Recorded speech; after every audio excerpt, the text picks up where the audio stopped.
Okay, so now we're going to discuss painting up this Warjack Repair Shop, and hopefully you saw the 6-part tutorial on how to put this together. If not, go take a peek on this YouTube channel. Anyway, what I wanted to discuss was the fact that I gave this a spray paint base coat or prime coat of this Rust-Oleum Rusty Metal Primer, okay, which it's called. So it's a great kind of medium brown color, rusty color, and I chose it because I'm going to want some of the metal bits on this to basically have that color, the metal door, the frame of the door, these vertical frames, possibly the roof, and so that's a color I liked a lot. I can even use it in the recesses of the masonry if I want to. I might go in and repaint some of those things, but I'm going to stick with that for most of it. So the first part I'm going to do as far as painting on this thing is I'm going to paint up the brick or the cobblestone pattern on this. Now, if you look in a lot of the great supplements or like the Mark II rule book or the Forces of War Machine book for Signar, you're going to see that some of their buildings with a similar cobblestone pattern have a really neat theme of basically a gray mortar in the recesses between the stones and kind of a red stone. I'm actually going to do the opposite. And that's one of the reasons I gave this rust-colored primer. I'm going to have the deep brown in the recesses to be my mortar. I'm thinking like a clay kind of colored mortar, a red clay. And then I'm going to have my stone be various shades of gray. So it's kind of an inversion of their paint scheme. So on this side, I'll show you how that works.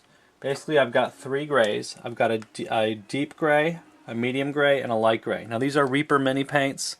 That I love Reaper mini paints, and I'm going to do a whole video about mini paints in the future and what I like and which brands I like. Certainly love all the P3 stuff. It's great. I just happen to have these on hand, and I got the 3 perfect shade combinations, so I'm going to use these. So this is an ash gray, this is a granite gray, and this is a dove gray by Reaper Minis.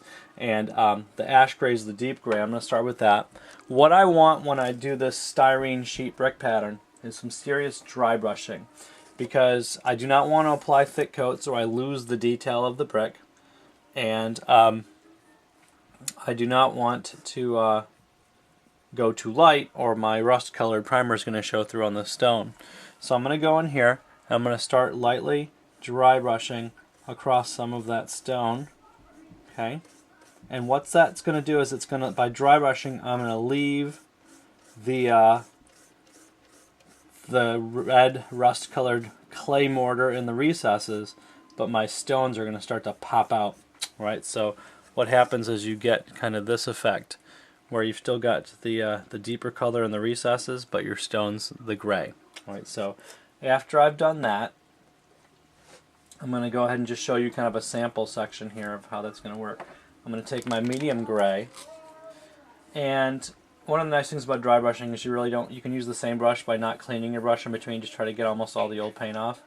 I'm going to get that medium gray, I'm going to get on my brush, okay, I'm going to go into that same section, and I'm going to go over that.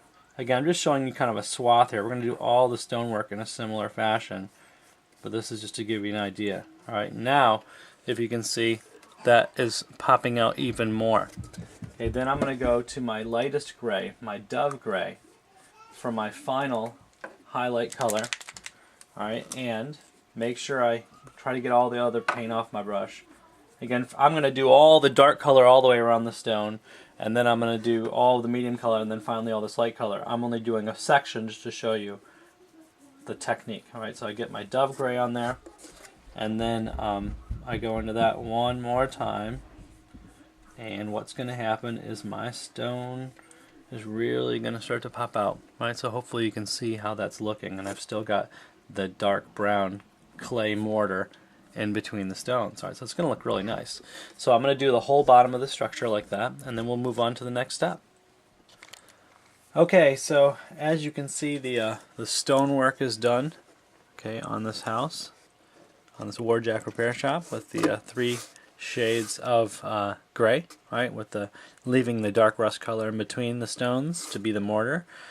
Now, the next thing we're going to do is paint the upper half of this house, which, if you remember, was the like the masonry or the stucco, And so we could use that as a base coat, that brown, but I want to use a little bit different color to work towards a tan colored masonry. And I don't want that rust color in too many places, because then it becomes obvious we've just used one base coat and touched it up with different things everywhere. And we don't want that to be prevalent. We want that to be on the metal bits and so forth, and maybe the roof, that rust color, but I don't want it in too many places. So I'm going to take this medium brown craft paint, which I've used in videos before. This is just apple barrel nutmeg brown, and I'm going to apply it as a base coat in these masonry areas, trying not to get it on the wooden frame or any of the metal bits, and then we'll work from there on the upper half of the house. So let me coat that upper half of the house in a medium brown, and then we'll go on to the next step. Okay, so I have finished up with the base coat of the medium brown, or coffee bean color, as a paint jar says, for this house, and Warjack Repair Shop. And so I don't know if you can see in the video, but hopefully you can see that the rust color, which I avoided, the rust colored roof and framing, is a different shade than this kind of medium brown that we painted in all the stucco areas or masonry areas on this house. Now what we're going to do is apply some tan paint. Again, for terrain, I just like cheap craft paint whenever possible. And so we're going to go ahead and do that on the masonry part of this house. So a couple things I want you to keep in mind. The reason I did that brown base coat, the lighter brown than the rust, is because when I put this tan over it, a darker color like that rust would definitely show up underneath it. It'd be too thin. So I may need to apply a couple of coats of this, even with this base coat applied. The second thing I want to point out, and you'll see me when I start painting this, is I want to leave a little bit of this darker brown, this medium brown, in the edges, okay, where my brush is tracing now. Okay, I want to leave that in there. It just makes for a neat kind of look on the house if you leave a little of the darker shade around here. I'm going to do 2 stages of this in just a second, but let me just show you what this masonry is going to look like and what I'm talking about with avoiding the corners. So I'm going to apply a solid base coat of this tan color, and it's going on very nicely over this medium brown. Okay, so what I'm doing is, though, I want to leave a little bit in the corners between the metal and timber framing.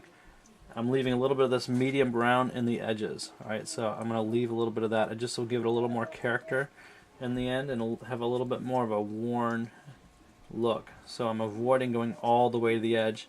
And that's convenient too, because I don't have to worry about getting my light color on these, these other pieces that are going to be something different. So I don't have to worry about making mistakes.